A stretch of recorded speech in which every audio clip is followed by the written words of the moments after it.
क्रांतिकुंज गुरुकुल में सभी विद्यार्थियों का स्वागत है। तो लर्निंग थ्योरीज हम पढ़ रहे थे, जिसमें अगली जो हमारी थ्योरी आती है वो आती है वाइगोत्स्की थ्योरी।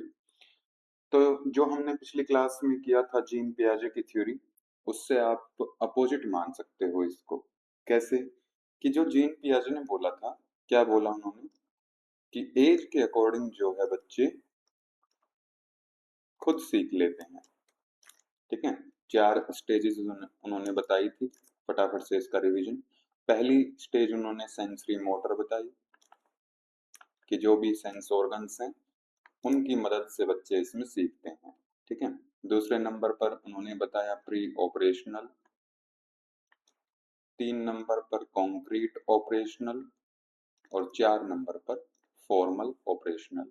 तो ये 4 स्टेजेस उन्होंने बताई थी और उन्होंने बोला था कि जो बच्चे हैं वो क्या करते हैं, खुद ही सीख लेते हैं। जैसे जैसे वो मैच्योर होते जाते हैं, जैसे जैसे उनकी जो एज है वो बढ़ती जाती है, तो वो नए नए कंसेप्ट जो है वो सीखते जाते हैं। इसके विपरीत जो है, लेव व्यगोत्स्की ने क्या बोला है, इन्होंने बोला है कि जब तक बच्चे सोसाइटी के एक्सपोजर में नहीं आते हैं, यानी कि जो लर्निंग है, इन्होंने बोला है कि ये एक सोशल प्रोसेस है। कि बच्चे जब सीखते हैं जब वो सोसाइटी के कांटेक्ट में आते हैं। ठीक है। तो childrens learn and develop higher mental functions primarily, यानी कि प्राथमिक तौर पर कैसे सीखते हैं वो सोशल इंटरेक्शन के द्वारा। जब वो समाज में निकलते हैं या फिर अब उसके घर में भी जो लोग मौजूद होते हैं, उसके पेरेंट्स होते हैं, भाई बहन होते हैं, ठीक है, या फिर जो भी रिलेटिव्स होते हैं, तो जब वो उनके कांटेक्ट में आता है तभी बच्चा सीखता है। ठीक है। तो चाहे वो पेरेंट्स हो, टीचर्स हो सकते हैं या फिर उसके peers, rather than through solitary exploration, कि वो अकेला ही गलती कर करके सीखता रहे, जैसा कि पियाजे ने बोला था, वैसा नहीं है। ठीक है। उसका अपोजिट जो है, वाइगोत्स्की ने बोला है कि एक सोशल प्रोसेस है, सोशल इंटरेक्शन के द्वारा ही बच्चे सीखते हैं। ठीक है। तो लैंग्वेज एंड कल्चर ये एक बहुत अहम हिस्सा बनाते हैं किसी भी बच्चे की हायर मेंटल फंक्शंस को डेवलप करने में।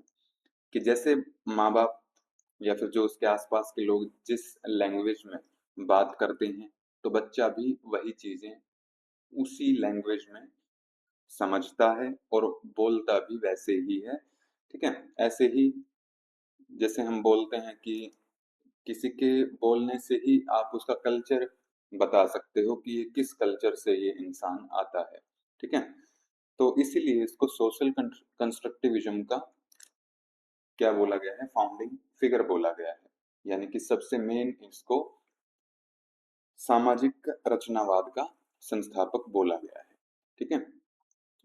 तो डिफरेंस आप दोनों क्लियर है कि जीन पियाजे और जो वाइगोत्स्की है, इसकी थ्योरीज में क्या डिफरेंस है। उसने सॉलिटरी एक्सप्लोरेशन बोला है पियाजे ने, इसने सोशल इंटरेक्शन बोला है लर्निंग को। ठीक है। अब इसमें दो हमारी मेन थ्योरीज आती हैं। पहली है सोशल कंस्ट्रक्टिविज्म थ्योरी, दूसरी है जोन ऑफ प्रोक्सिमल डेवलपमेंट, जिसको हम जेडपीडी से भी रिप्रेजेंट करते हैं। तो ये दो ही इसमें हमारी मेन है, इन दोनों की चर्चा हम करेंगे। ठीक है। और इसी को हम 5E थ्योरी भी बोलते हैं। 5 ई होते हैं इसमें।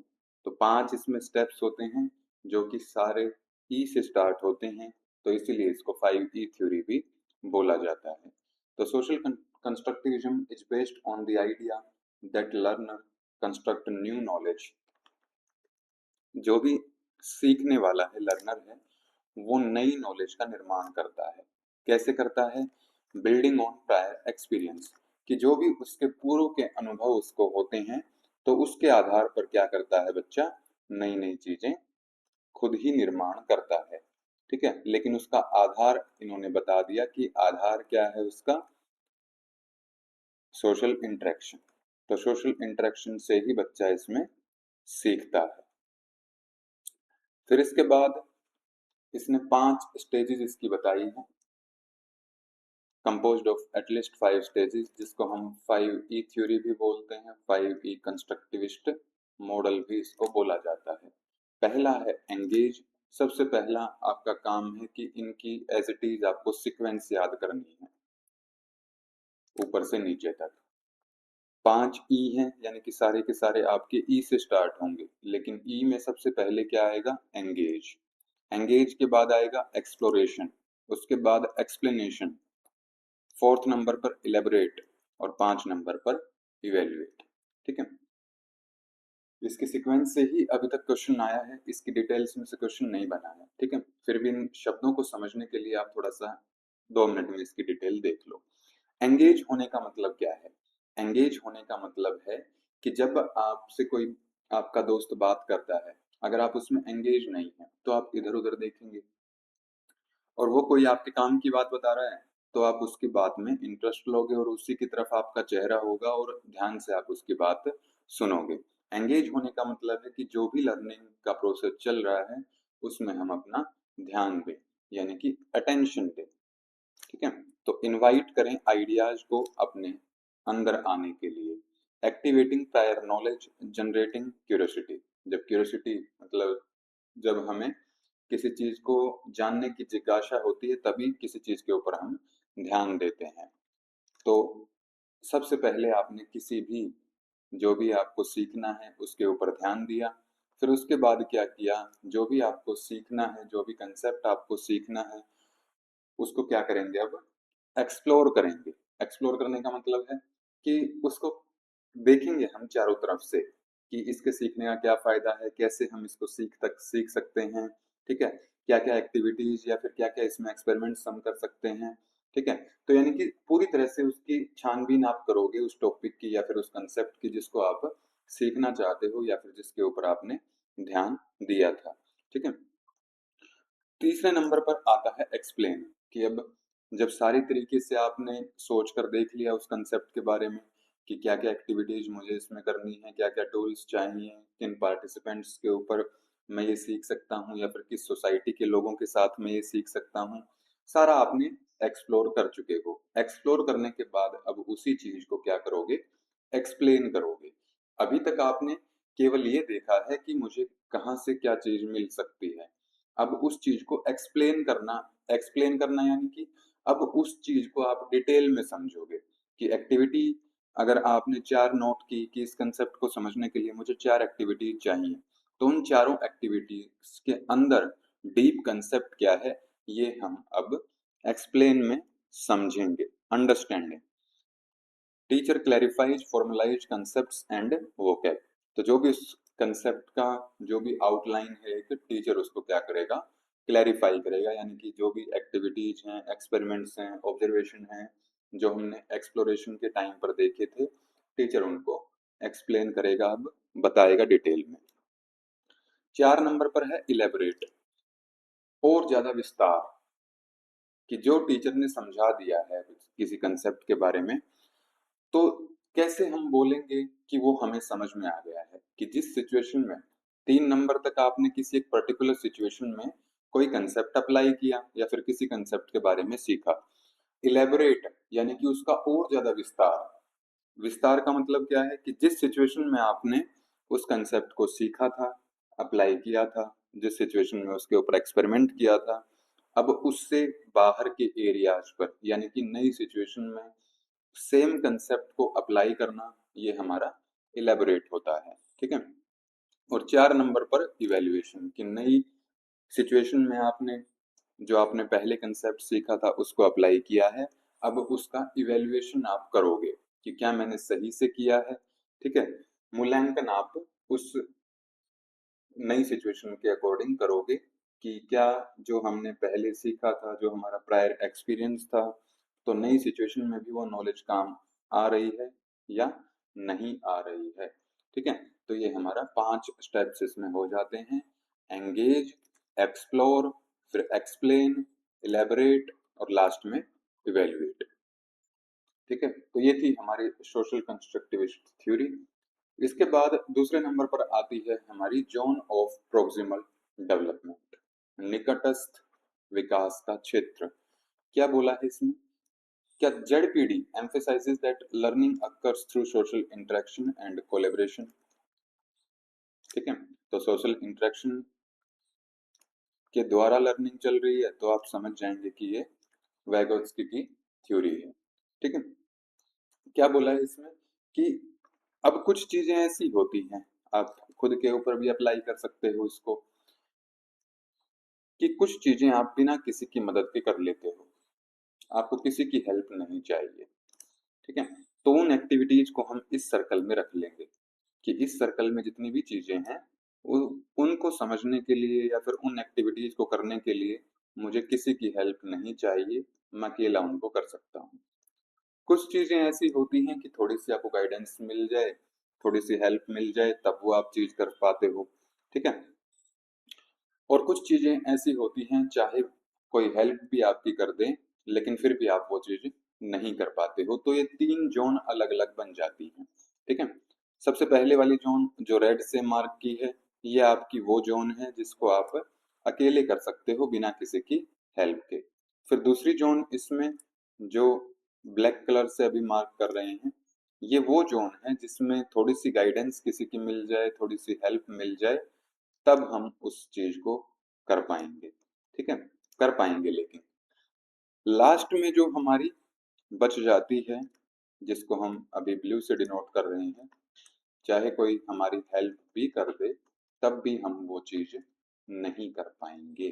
ठीक है, तो अब जो हमारी ब्लैक एरिया में जो भी एक्टिविटीज आती हैं, जो भी चीजें आती हैं, वो सबसे बाहर वाली लेयर में कब जा सकती हैं? जब हमें गाइडेंस ना मिले, क्योंकि गाइडेंस के बिना तो हम ये चीज कर नहीं सकते, ये एक्टिविटीज कर नहीं सकते। तो ये जो लाइन डिनोट करती है कि अगर ये लाइन को हम हटा दें, ये लाइन है MKO गाइडेंस बोल सकते हैं इसको। MKO का मतलब क्या है? मोर नॉलेजेबल ऑर्गेनिजम्स, कि जो भी हमसे ज्यादा बुद्धिमान जो लोग हैं वो इस जोन में आ जाते हैं, उनकी गाइडेंस चाहिए, तो ये लाइन के अंदर वाली चीजें हम कर पाएंगे। ठीक है, या फिर इसी को हम स्कैफोल्डिंग भी बोल सकते हैं। स्कैफोल्डिंग मैंने आपको पिछले लेक्चर में भी बताया था। ठीक है, तो बहुत ही बेसिक तरीके से मैंने पिछले लेक्चर में आपको बताया था, यहाँ पर इसके बारे में डिटेल से हम बात करेंगे। ठीक है, तो जेडपीडी क्या है? वो गैप है, वो स्पेस है जब कोई भी लर्नर जो अकेले कर सकता है, यानी कि रेड वाली जोन, और what they can achieve with guidance support from a more knowledgeable other। ठीक है, तो MKO मोर नॉलेजेबल अदर की गाइडेंस से जो बच्चा अचीव कर सकता है कोई चीज, उसके बीच का, और जो अकेले कर सकता है उसके बीच का, ये क्या है? स्पेस है, गैप है। ठीक है, तो ये हमारा जेडपीडी हो जाता है। यहाँ पर आप इसको देख भी सकते हो कि ये जो लाइन है इसको हम रिप्रेजेंट करते हैं MKO गाइडेंस से, मोर नॉलेजेबल अदर्स या फिर स्कैफोल्डिंग। मोर नॉलेजेबल अदर्स में क्या क्या आएंगे कि जिस विषय को आप सीखना चाहते हैं उस विषय में आपसे ज्यादा नॉलेज किसके पास है। ठीक है, तो वो कोई टीचर भी हो सकता है, वो कोई आपका फ्रेंड हो सकता है, वो कोई आपका रिलेटिव हो सकता है, वो आपके पेरेंट्स हो सकते हैं, कोई भी MKO में आ सकता है। यानी कि जिस टॉपिक को आप समझना चाहते हैं, जो उसमें अच्छे से आप गाइड कर दे, वो आपके लिए MKO की कैटेगरी में चला जाएगा। स्कैफोल्डिंग क्या है और क्या डिफरेंस है इसमें? ठीक है, तो इसमें नॉलेज ज्यादा होगी, इसके नाम में ही आपको दिख रहा है। इसके विपरीत जो स्कैफोल्डिंग होती है, स्कैफोल्डिंग आप एक टेम्परेरी गाइडेंस मान सकते हो। ठीक है, कि जैसे मान लिया आप गाड़ी चलाना सीख रहे हैं स्टार्टिंग में, तो आप स्टेप बाय स्टेप पूछते हैं जो भी आपका ट्यूटर है, जो भी आपका टीचर है, सिखाने वाला है, कि अब मैं क्या करूं। ठीक है, और कहीं कभी कभी बीच में हड़बड़ाहट हो जाती है, एजिटेशन हो जाती है, तो जो आपको सिखाने वाला है वही गियर चेंज कर देता है। ठीक है, या फिर जो उसके पास ब्रेक लगाने का एक्सेस होता है तो वहीं पर वो ब्रेक लगा देता है। ठीक है, यानी कि पूरे प्रोसेस में उसने आपको गाइड नहीं किया, उसने केवल जब आपको जरूरत थी उस समय पर आपको हेल्प की या फिर उस समय पर आपको गाइड किया, बाकी आप अपना करते रहे काम। ठीक है, तो वो वही स्कैफोल्डिंग होती है। ठीक है, कि जब एक टेम्परेरी गाइडेंस हमें मिलती है, जब तक हम वो काम पूरा ना कर लें या फिर जब तक हम उस सिचुएशन से ना निकल जाएं, और जब हम उस सिचुएशन से निकल जाते हैं या फिर वो काम हमारा कंप्लीट हो जाता है, तो वो सपोर्ट भी या फिर वो गाइडेंस भी वापस ले ली जाती है। इसी को हम स्कैफोल्डिंग बोलते हैं। ठीक है, तो जैसे जैसे उसकी कॉम्पिटेंस इंक्रीज होती जाएगी, यानी कि जैसे जैसे उसकी दक्षता, कुशलता उसकी बढ़ती जाएगी, जो गाइडेंस है या फिर जो सपोर्ट है वो भी धीरे धीरे उससे वापस ले लिया जाएगा। ठीक है, और बाद में वो खुद से वही चीजें करना स्टार्ट कर देगा जिसके लिए उसको थोड़ी सी गाइडेंस बीच में चाहिए थी। ठीक है, तो ये है हमारा जोन ऑफ प्रोक्सिमल डेवलपमेंट। तो ये था आज का हमारा टॉपिक। छोटा सा टॉपिक था, दो ही थ्योरीज थी इसमें छोटी छोटी। ठीक है, अगर फिर भी आपको कोई डाउट है तो आप कमेंट्स में पूछ सकते हैं। अब इसके हम पीवाईक्यू देखेंगे। पहला पीवाईक्यू इसमें पूछा गया था, स्टेटमेंट दी गई है दो। According to Vygotsky, learning occurs through social interaction and collaboration. क्या यही बात है? बिल्कुल सही है। एज इट इज डेफिनेशन यहाँ पर लिखी हुई है आपके सामने। दूसरी स्टेटमेंट में क्या बोला? Scaffolding involves providing the student with all of the answers and solution to a problem. क्या स्कैफोल्डिंग में सभी के सभी जवाब और उसके समाधान दिए जाते हैं स्टूडेंट को, या केवल जब जरूरत होती है तभी दिया जाता है? तो जवाब है कि जब जरूरत होती है तभी दिया जाता है। जब जरूरत नहीं होती तो उस गाइडेंस या फिर उस सपोर्ट को वापस ले लिया जाता है। ठीक है, तो यानी कि सेकंड हमारी बिल्कुल इनकरेक्ट है। सेकंड स्टेटमेंट हमारी करेक्ट नहीं है। ठीक है, तो बोथ आर करेक्ट वाले ऑप्शन तो आपके वैसे ही कट हो जाएंगे। ठीक है, पहली करेक्ट है, दूसरी फॉल्स है, तो थर्ड ऑप्शन इसमें करेक्ट हो जाएगा। ठीक है, एज इट इज यही चीजें मैंने आपको पढ़ाई है नोट्स में। अगला क्वेश्चन आता है, एक आपको एग्जाम्पल दिया हुआ है और वो एग्जाम्पल पूछा है कि किस टाइप का या फिर किस से संबंधित वो आपका एग्जाम्पल है। तो एग्जाम्पल को बड़े ध्यान से आपको पढ़ना है। Jasmine in chemistry practical class used a 5 ml pipette during her practical exam। ठीक है, तो 5 ml की उसने पिपेट ली, केमिस्ट्री का प्रैक्टिकल क्लास उसकी चल रही है, लेकिन रीडिंग उसकी सही नहीं आई उसकी। तो जब वो फ्रस्ट्रेट हो गई, हर friend Ranjita guided her to hold the pipette correctly and drop chemical properly. Now she succeed and got desired result।